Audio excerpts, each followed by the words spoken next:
Hi guys, welcome back to my channel. Today I'm going to be talking about what happened with my kitty Simon. As you can tell, it's going to be a lengthy video, so get your snacks, get your drinks, and get comfortable because this is going to be a long one. I'm going to be talking about what led us to this situation, what we were doing before this, and what we kind of think contributed to this. So it's gonna be a long one. Like I said, get comfortable, get your snacks, and without further ado, let's go ahead and get right into it. So as I've mentioned, this is gonna be more like 2 parts. The reason that I say that is because there are things that we believe had led up to this situation.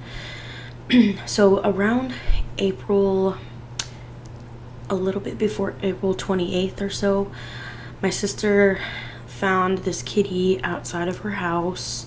Not outside of her house, but like couple blocks down. A few days went by and my sister noticed that nobody was really claiming her and nobody was really like her owner, if you will. I feel like the whole neighborhood was really her owner, but she didn't have like a set owner. So anyways, a couple days went by and this lady came out and started talking to my sister like, hey, yeah, she's mine, she's out here. I did get a dog and, I was going to get rid of her. So, I got rid of her, and that's why I got rid of her, because she wasn't getting along with my dog.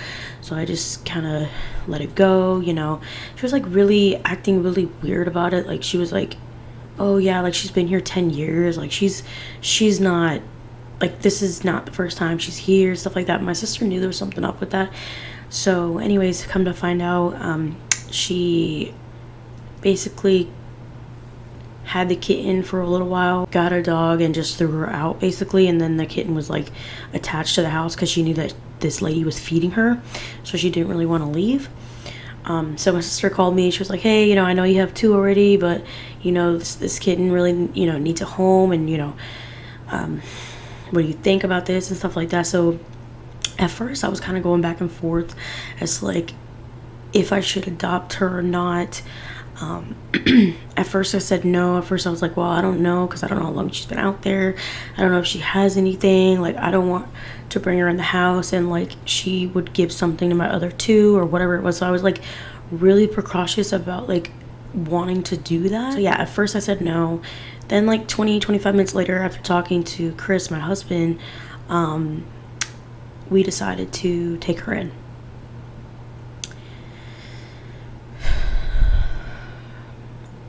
Now, when we didn't take her in, like we didn't take her in our apartment, but we basically had her stay at my mom's, because my mom has a sunroom.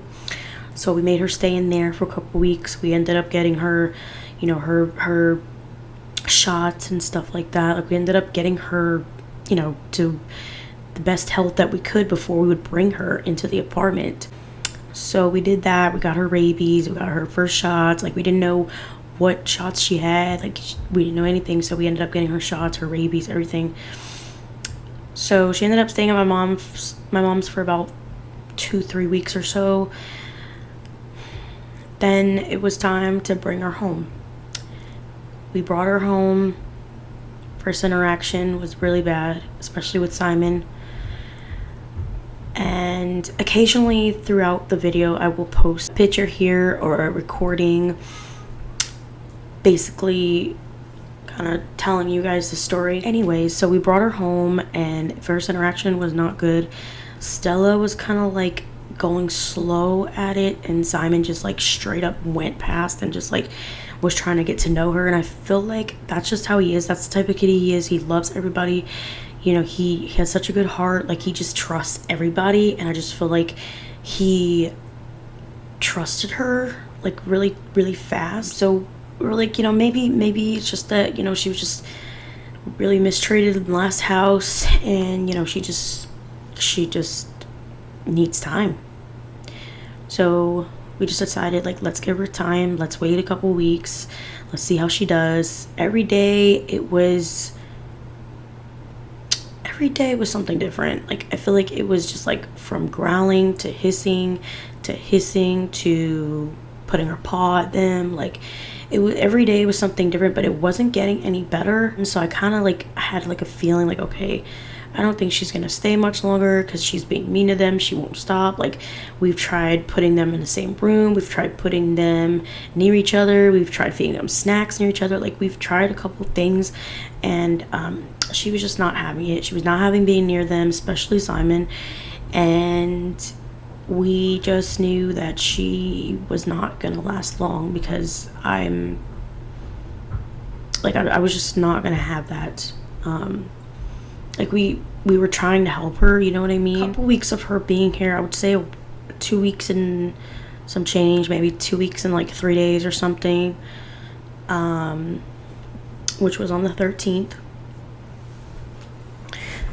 The 13th, May 13, on a Saturday. I think that she just drove Simon to the max, and Simon was he was in the litter box, and we were about to go out to go to my mom's. We were about to go hang out with them.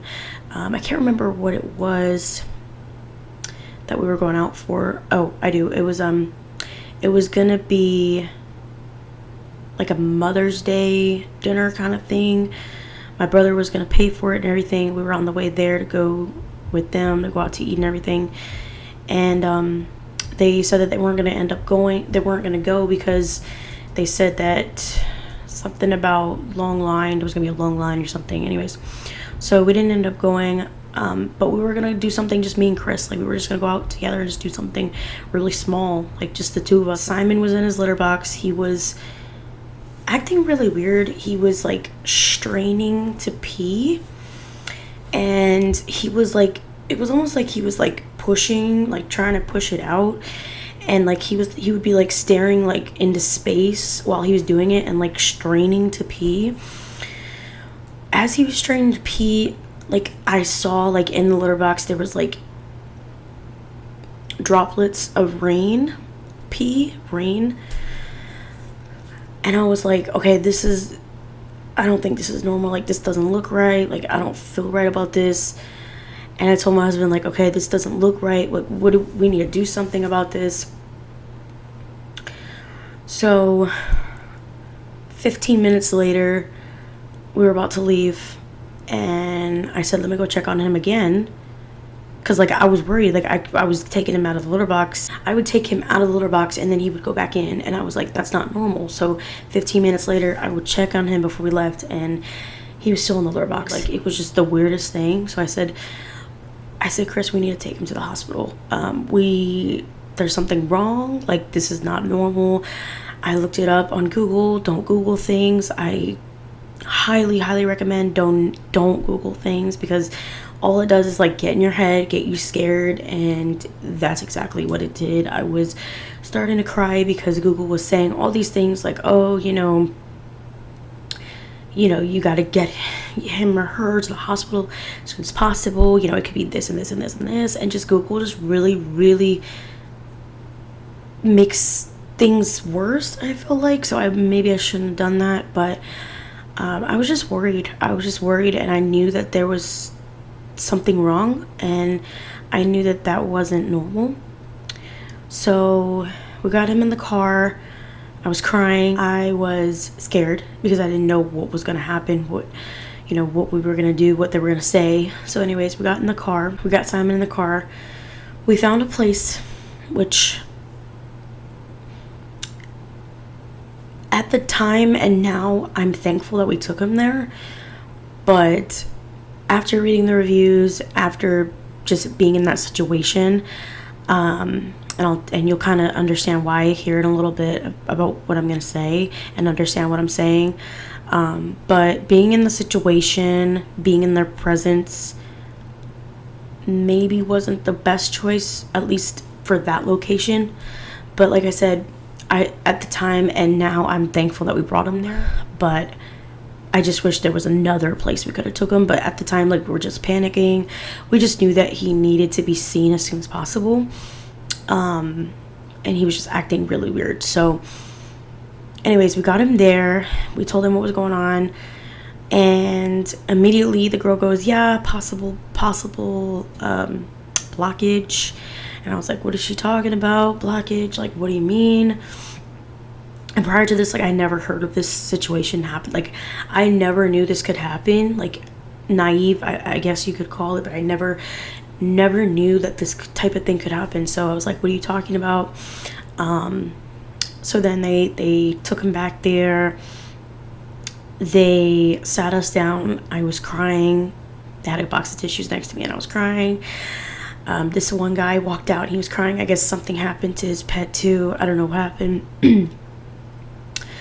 As they were checking us in, they brought us back, and it was a little while after that. It was probably like 30 to 35 minutes later is when they finally came in and the doctor came in and sat us down and kind of explained to us like what was going on, or what she thought was going on. So I'll go ahead and play that recording right now for you. I went ahead and had a look as well, and he is definitely pretty uncomfortable in his bladder. It's a decent size. Has he passed any urine? No. He's spasming, and you can tell he's like squeezing and everything whenever you put pressure on his bladder, but I can't express it, with pressure. I'm not able to get anything to move. And he's pretty painful, so I didn't want to keep pushing him. It is something that can often be associated with stress in cats, and I know the new cat in the house. Yeah, we heard. Unfortunately, because he's sweet. I mean, ragdolls, that's what their breed is. Sweet. And he would sit there, and we gave her 2 weeks. Just the first owner threw her out the street, so we're like, all right, we'll take her in and see. So we kept her in a kennel, so they're not near each other, acclimate, and she still growls, hisses, and swats at him. I mean, he sits right there beside the cage. Yeah, he sits right there and doesn't do anything. And we've been talking about it. I think the best thing for his health, I think she's going to find it. So we were thinking, like, okay, do you think it could possibly be the new kitten that's in the house? We were questioning, like, because everything else before then was normal. He was peeing normal. He was acting normal. Like, this was honestly the only thing that we could think of, like, all of us, the only thing we can think of that really, like, made a difference. So we were like, okay, do you think it's that? And the doctor was like, yes, because it's most likely it's due to stress. Like, this type of thing is due to stress. So we said, okay, we need to get rid of the new kitten, because if it's causing this, like, it's just not worth it. The doctor said that, and as you can hear in the recording, she touched his bladder, but she didn't really know, like, what was in there. She didn't know if there were stones. She didn't know exactly what it was. They had to do more tests, like, to figure out what was going on. So they finally did more tests, and they came back and said that he doesn't have a stone, but he had grains. And I'll try to find a picture of that, and if I do, I'll put it here. But it's basically like blocking him from being able to urinate. And they said that he had like some crystals. I can't remember the exact term of what they said, but basically like little crystals. And so he was inflamed. He couldn't pee on his own, and it was causing inflammation. So what they had to do was they had to put a catheter in. They told us that they had to put a catheter in, and they told us that they were gonna take care of him. Kind of short term, basically, if his numbers are high, we'll generally monitor this in hospital, every 12 to 24 hours, kind of depends on how they look. Once he's unblocked and he's off fluids and everything. So you're usually looking at a few days in the hospital with these guys, and then once they're kind of wait for that inflammation and everything to die down, move the urinary catheter, make sure their lab work's good, all of that. And then basically after that, we have to still go, okay, are they going to be able to pee or are they going to re-obstruct? Yeah. So they can re-obstruct, right after, hours, days, or he can re-obstruct in weeks, he can re-obstruct in a year. Like, this could still happen again. We ended up leaving. We left him there. They were checking the kidneys, they were checking his calcium. Everything was good with that, thank God. So basically, what was going on with him was not like it wasn't to the baddest stage, basically. So we ended up getting him there like pretty early on, which is good. Which, I'm thankful for, because it could have caused more problems. So anyways, they gave him fluids, they gave him a catheter. They told us that if, he does good, they can take the catheter out in 24 hours and then we could just bring him home and that's it.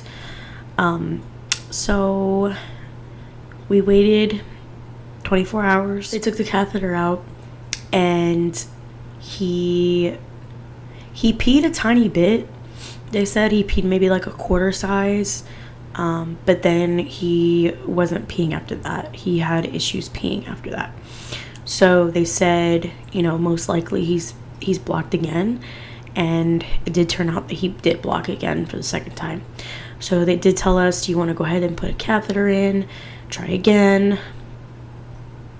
Maybe it's just because, it wasn't in long enough or whatever it is. So they ended up putting the catheter in. We told them, yeah.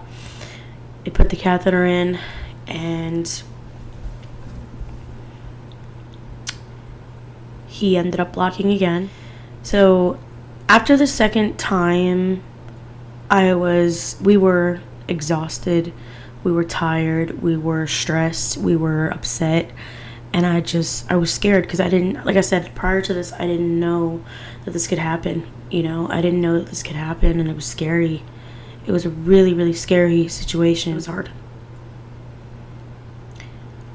So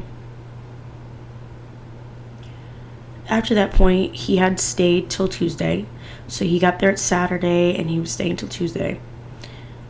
We were gonna bring him home, but they told us that he needed another catheter because they basically, after the second one, they told us, like, we can put another one in, but it's going to be more money. We were already at $2,500 at this place. And this place did not make us feel any hope. We would have to call them. Like, when we wanted updates, we would have to call. They were just so, I just feel like they were unprofessional. And they didn't really make us feel like we were like, Simon was going to be okay. Like, they were just like nonchalant about everything that went on. We have him down for a transfer time of 7 a.m. this morning. Wanted to touch base with you. It is now 7:37. We do close at 8 a.m. this morning. Just wanting to know about what time you were planning on being here. Does have a urinary catheter in place and does require doctor monitoring and hospitalization. And they just didn't, it was just like no empathy kind of thing. It was almost like they're like, oh yeah, this is happening again. Like, and it felt like a never ending battle because I was suffering, not knowing what was going on with him, being upset, being scared, and then like have them not reassuring me at all. I'm having to call like every 3 hours to figure out what's going on with him. They wouldn't tell me anything. After the second time, he did end up getting a fever, which was really scary. He had a fever. They had to give him fluids, get the fever down around, I think, 1 o'clock. They got the fever down. Then I called again around 5, and then they said the fever was back up. So it was back to normal? Oh, okay. It's elevated right now. So it was a few hours here and there where he had a fever. It went, fever, back again. It was really, really scary. So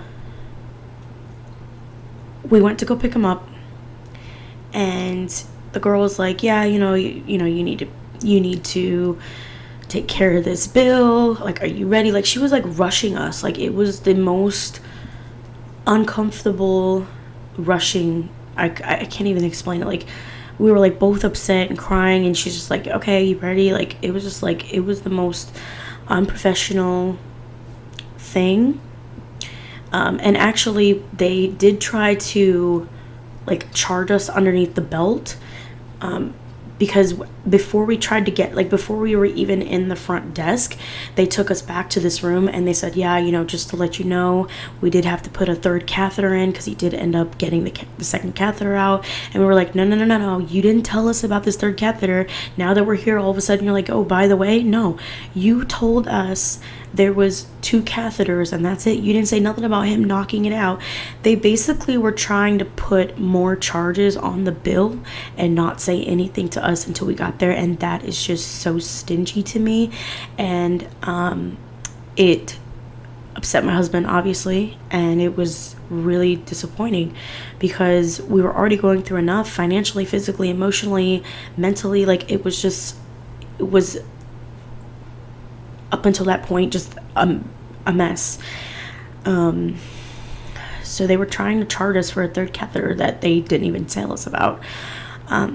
So anyways, we left and they told us that we had to go bring him to another place because he needed to be monitored because he had the second catheter in still, and he needed to be monitored because if he wasn't monitored,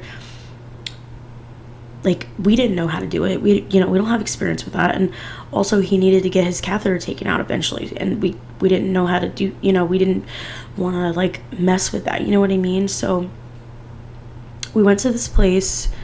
We were trying to go there and they didn't have an appointment until like a couple days later. And we just wanted to get him in as soon as possible. So we ended up finding this other place.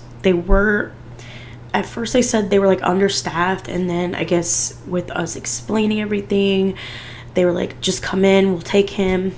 So they did. They ended up taking him, and they were really, really nice. This place I loved their like professionalism. Like, she answered all my questions, and they were just amazing people. Like, I felt like they were more knowledgeable, and I felt like they were there and listening to me, and I didn't feel like that the last place he was at. Like, I felt like they were just there for the money and they didn't really care. But this place I felt like they cared. They, while he was there, they called us. We didn't have to call them. They would answer our questions. They're really, really nice, and it was just a better overall experience. And it just, it gave me hope again, so sorry.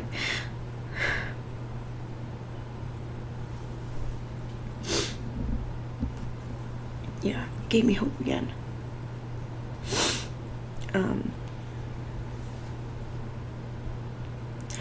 So they told us they were going to take the catheter out. I was hopeful, but I was scared. And they ended up taking the catheter out. He did really good at first. He peed on his own. He peed a lot. The girl called me like, yeah, he's doing good. He even peed a lot. Like, he peed on the nurse. Like, she was upset, but it's fine. Like, we're glad he's doing good and everything. And I was like, yeah, I'm so happy about that. Like, and then a few hours later, we got another call, and he was supposed to come home the next morning. But she was like, hey, I just want to let you know that he is blocked again. He's straining to pee again. And do you want us to put a third catheter in? At this point, I can't even explain. Like, I can't explain the frustration the anger, like, it was beyond anger. Like, because I just felt hopeless. I felt hopeless. I felt like it was a never-ending thing. Like, we would feel hope, and then it'd be taken away, and then feel hope, and it'd be taken away, and then... So,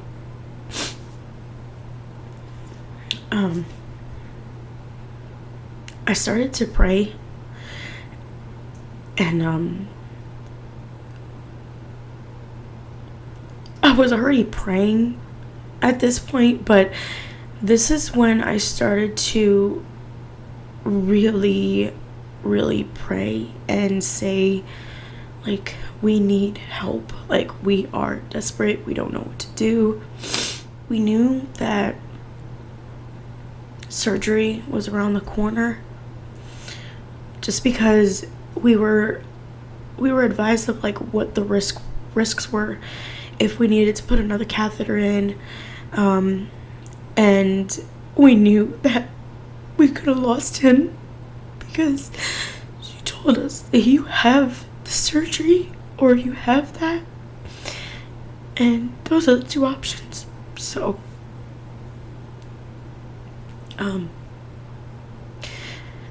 obviously we picked surgery, and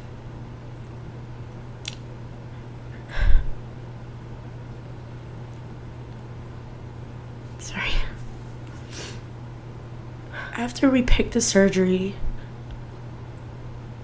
we were told that the surgery was going to be anywhere from $5,000 to $7,000. And I immediately, like, my heart shattered when I heard that number, because I'm like, we can't afford that. We can't afford that. That is way too high.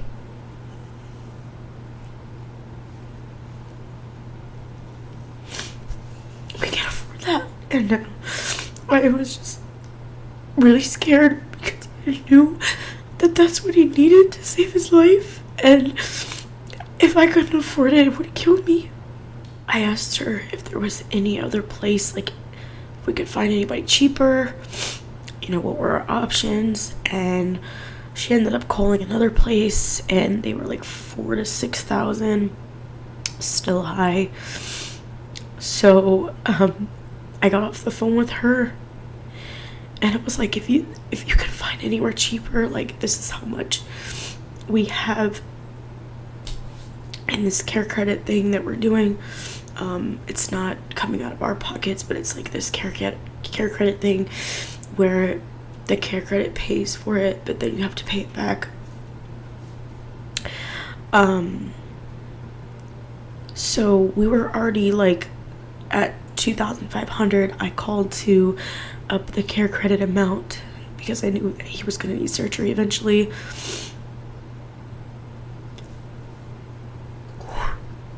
Sorry. So I started praying even more, and this is how I knew that God was listening, because, and if you guys don't believe in God, like, that's on you, but he definitely answered my prayers. We had around 18 in there, 1,800. And I prayed that we would find somewhere that could take that and do a surgery. And she called me, and she told me that she found somewhere that could do it for $1,800.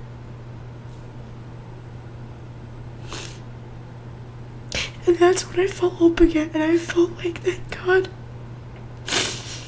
Because up until that point, I felt so hopeless. I was just trying to help my baby. I was trying to help him.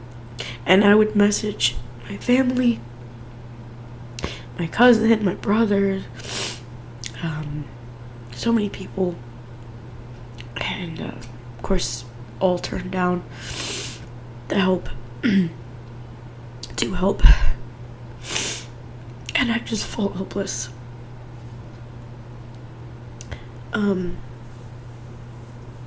That was before I was able to hire the credit, of course. Anyways, and I wasn't messaging people like to help with the money, and I don't want people to think that, but I was messaging them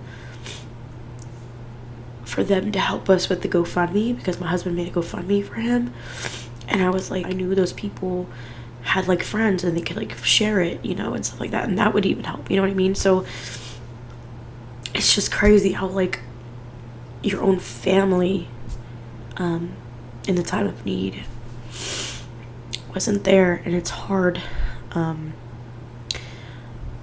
but like I get not being able to help. Like there's people in my family that couldn't help, you know what I mean? I understand that, but then there was the people that I was talking about that like could if they wanted to, but they just didn't want to, and the ignorance was beyond anything that I could ever imagine. The comments that I got were just evil, and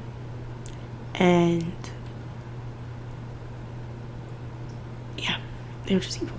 So anyways, once we got the call that they could take the $1,800, that they found somewhere that could do the surgery for $1,800, I felt hope again. I felt like finally we are getting somewhere, and I was just so happy.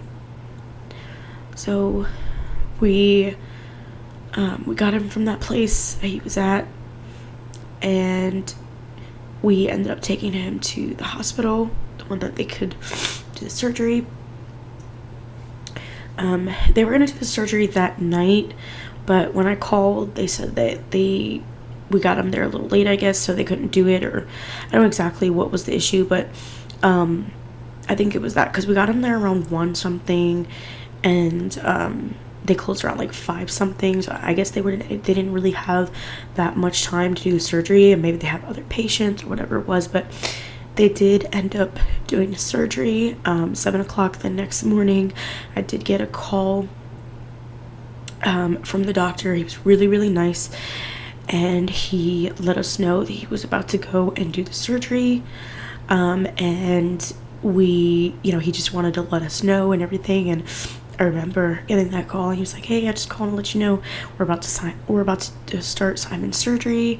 Like, do you have any questions for me? It's, anything I can answer for you." I just felt so happy, because I'm like,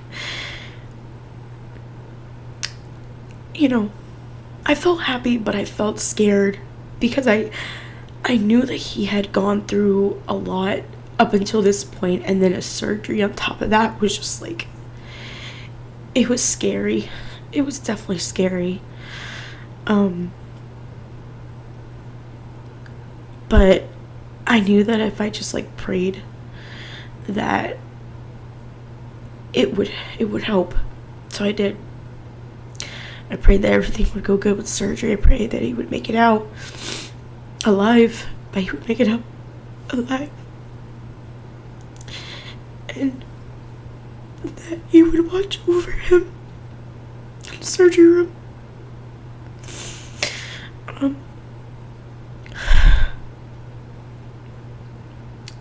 Yeah, he got out of surgery, and I'm sorry for crying, guys. This is emotional. The amount of emotions that we have been going through these past few days have really, really been hard, and it's just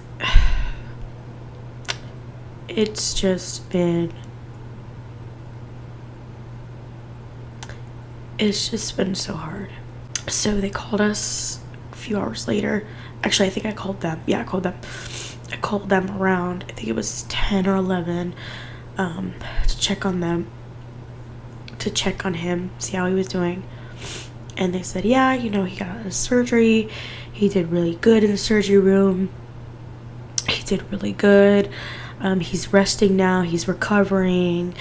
And we will, you know, keep you updated, stuff like that. So I was like, oh, thank God. I'm so glad to hear that. Like, I'm glad he went through, and I'm glad that he stuck through it, and he went, you know, and he did good, and he's recovering. Oh, thank God. Like, stuff like that. And then we were told that he was going to be able to come home the next day, that he needed to stay that night, just to make sure that he was doing good so that he could be able to come home the next day.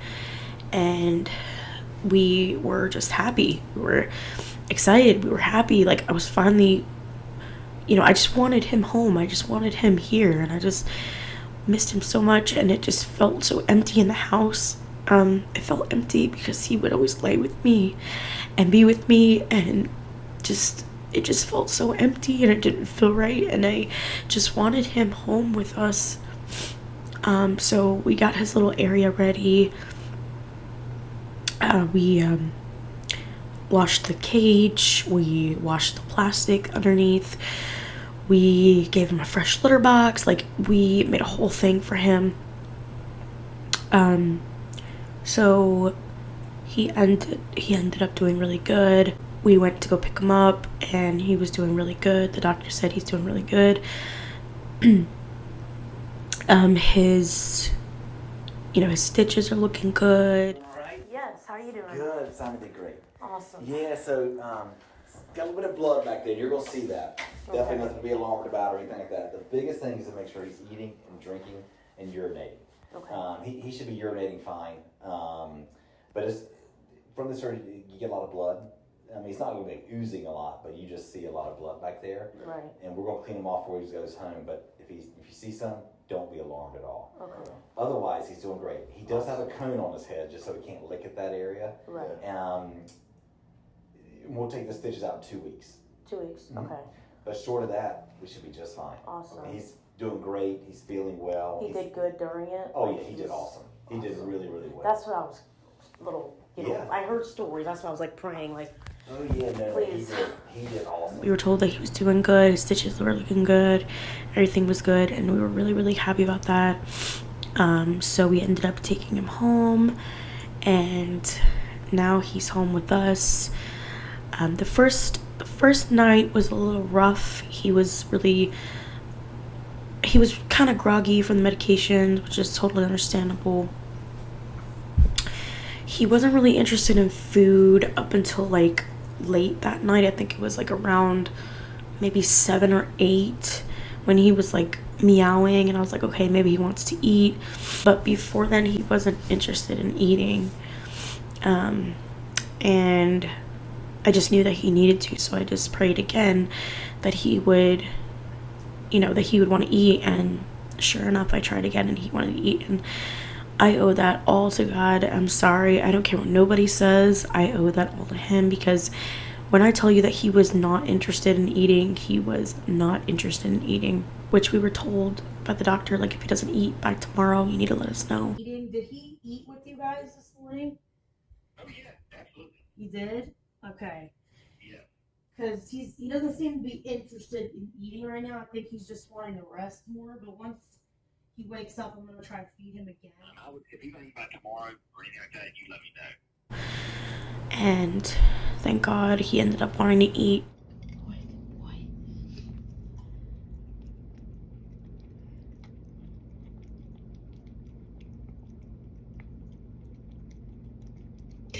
Thank you, God.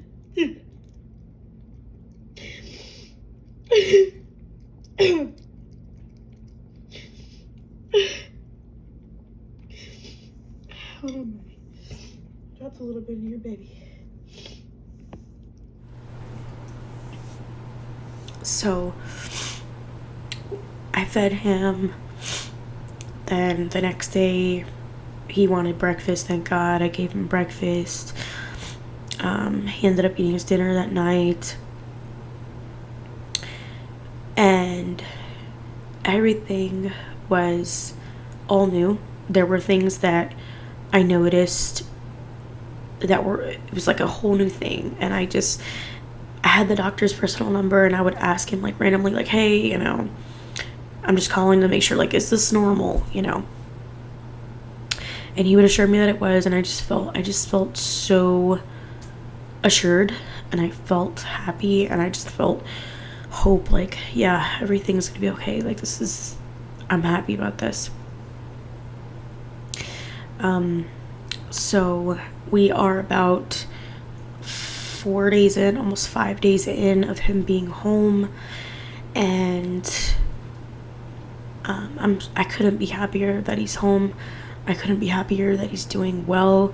He's doing better. He's eating. I could tell that he just wants to get out of the cage at this point. He has a collar around his neck. Tried to take that collar off a couple times, and we did have to tighten it, of course, because he can't like mess with his stitches. But we do have an appointment coming up here in the next week and 4 days or so, for him to be able to get his stitches out. So yeah, I am really, really happy that he made it through all of that mess. I'm happy that we took action when we did, and even though I went through like so much turmoil and crying and heartbreak, I'm glad that we were able to find a solution that that helped him out. And he's urinating on his own, like he's eating, like he's doing really, really good. And I'm so thankful, and I just want to thank you guys. Like, you guys were praying too, like you guys were sending good wishes, good vibes, and I just really, really want to thank you guys for that, because you guys were part of this. Like, you guys were part of the recovery, and I really, really appreciate that. So I'm happy to have him back. He's not just a cat. Like, he's my comfort. He's my joy. He's there when I'm upset. Like, if I'm upset about something, he'll come up to me and he'll like comfort me. He'll lay with me. He gives me kisses on my nose. Like, he's my comfort. He's my joy. He's the reason I wake up and smile. Like, he's there. He's always there. And I just didn't want to lose him. And a couple times that week, I felt like I was going to. I don't care what anybody says. Animals are better than people sometimes. And their love is real. Their love is not fake. They don't give you a hug and then slap you in the face behind your back. Like, they're there. Their love is there, and they care about you, and they just need us. They need us, and they look up to us, and we're here to help them. As I've mentioned, we are now stuck with a $4,616.11 bill from all three of the doctors, the hospitals. And as I've mentioned, me and my husband have created a GoFundMe page for him. If you guys would take the time to read that, to share that with your friends, with your family, with your coworkers, with your neighbors, anybody that you could possibly think of, I would really, really, really appreciate it. You don't have to donate. I'm not saying you have to, and I'm not saying, that you have to take out a loan and help us, but if you have the means to help, please do. $5 here, $1 there is literally all we ask. And like I said, you don't have to if you don't, like, if you can't. Like, I understand, like, if you're like struggling, like, don't even bother. Like, please, like, I don't want you to break the bank with helping us, and I would never want that. But if you are a person that can physically help, that can financially help, without it breaking the bank, I ask of you to please do what you can to help. $5 here, $2 there, like anything you could possibly help with, I would really appreciate it. Like I said, you don't have to, but I'm talking about the people that are like going on vacations every month, and like, you know, this is a good cause, you know. So if you could just find it in your heart, like please help. We would really appreciate it. We are not doing so good financially, and this bill kind of did put a damper in that, obviously, but we knew it was something that needed to be done, and we would do it all over again. But like I said, if you guys could just find it in your hearts to help in any way possible by sharing, donating, anything like that, we would really appreciate it. I know that there could be other things that could be worse, but he had to have the surgery, and it's a major surgery. And they did remove his area, so it is a major surgery that he had to go through physically, him emotionally, and we would just ask that you guys would take that into consideration.